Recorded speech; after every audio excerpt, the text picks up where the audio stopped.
So where do you get your financial advice? Did you see somebody on that thumbnail that says, yeah, that's who I'd take advice from?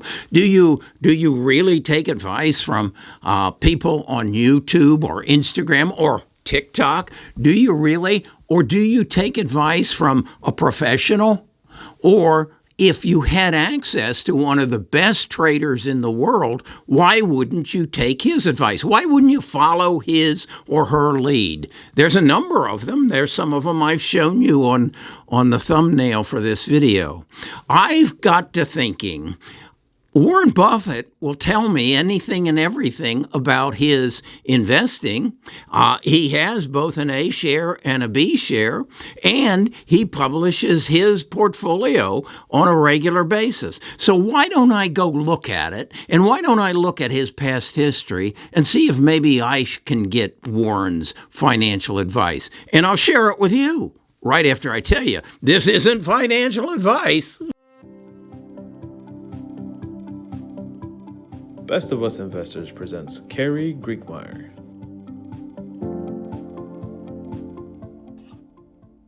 Well, if you're going to interview a financial advisor, I think the logical question would be, how have you performed in the past relative to a standard? And I think our standard should be the S&P 500. So let's look at Berkshire Hathaway's performance going back all the way till 1998 through 2023 and see how they performed. And I think you can see here on this chart, the first thing that stuck out at me, the S&P 500 is up 382%, and Berkshire Hathaway is up 1,047%, or about a threefold better performance. That's pretty impressive. As I looked a little deeper, I see that it actually outperformed from 88 to 2000, but underperformed from the S&P 500 when you compare it from 2000 to 2001. That would have been the dot-com bubble. I would have thought just the opposite. I would have thought Warren wasn't exposed to the dot-coms, so he probably would have done better. But that wasn't the case. And then after he came out of that underperformance, he shined. From 2001 to 2022, he just outperformed the S&P hands down. He went down with the pandemic. He went down with the subprime crisis. He's down right now. But you can't get past in the period we're looking at, which would be 98 through 2023, he's up 1,050%. So that said, okay, Warren's good at what he does, okay, or at least he has been in the past. So let's look at his portfolio. Let's see what he has in his portfolio, and then I want to compare it to my portfolio, as I would encourage you to, and let's learn from that. This out of his annual report and put it on where I always put things, on my Excel spreadsheet, and it's what leaps out at me is his number one holding is Apple, and it represents 38.9% of his portfolio, followed by Bank of America, Chevron, Coca-Cola, American Express, Heinz Ketchup, Occidental Petroleum, Moody's, and Activision. What I've done there is I've color-coded the holdings that I have in common with Warren, and I'm proud to say I do have Apple.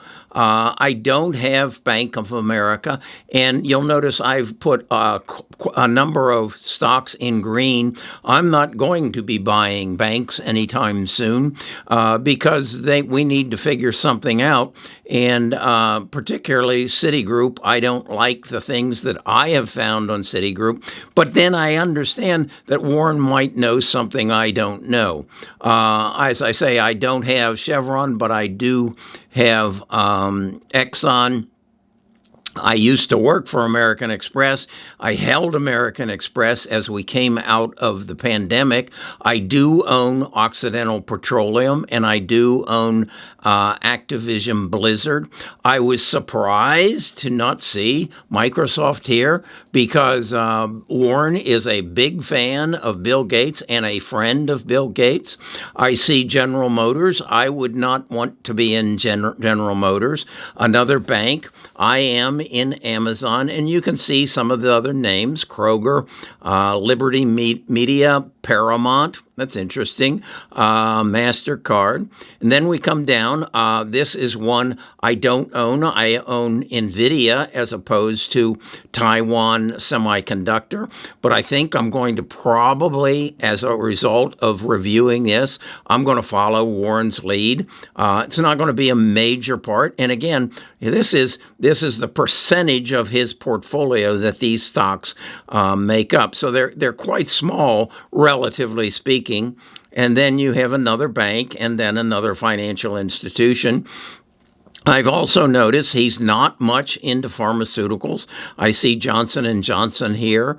So I encourage you to go to Google and just Google Berkshire Hathaway A-shares holdings, and you'll find this, and it'll give you some insight. Because again, let's think about this. If you had the opportunity to find out what Warren's portfolio held, or meet Kevin's, or Graham Stephan's, or Jeremy's, or even Kathy Wood's, or Deepak, any of those, why wouldn't you go here?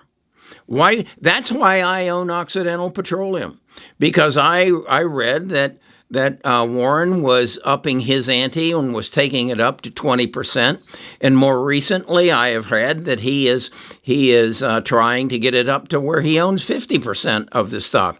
And Warren is noted for finding undervalued assets. Now, I was watching Squawk Buck this morning, and they had a gentleman on, and he was talking about Apple.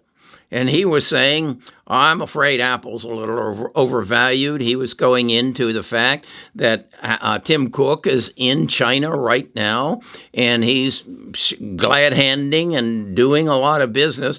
But we also know he's moving his plants out of China, and I think that's a good indication. Notice again who isn't here.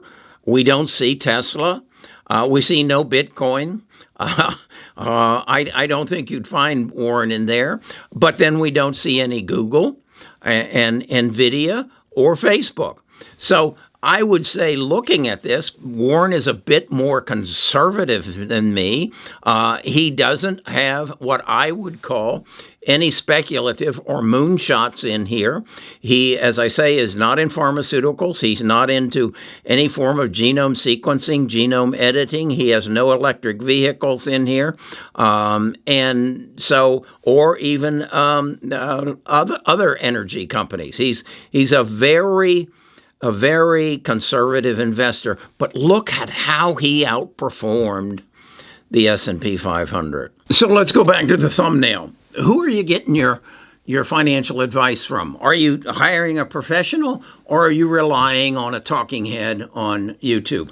I hope that is not the advice that you're seeking, and I hope you're not taking my advice. I'm taking care of my portfolio based on my needs and my desires in the future. I don't need what I've got. I don't have to have it, but I just can't get past, if you have access to Warren Buffett's portfolio, and he outperformed the S&P 500 this past 23 years by threefold, why wouldn't you?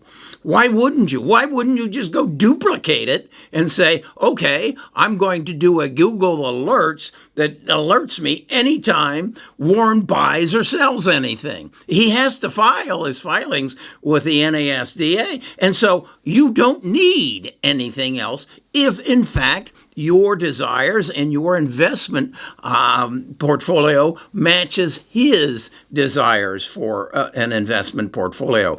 I don't know. I think it's funny that you would depend on a young man who didn't graduate from college, who went into real estate and made some good decisions in real estate and possibly bought some Tesla, and he's your financial advisor. I don't know. That doesn't sound like a good plan to me. Now, am I saying go away from YouTube? No. YouTube is a tremendous entertainment source, and it's also a place to get ideas. But if you truly want to be an outstanding investor, you have to be able to find undervalued assets that the market has not woken up to.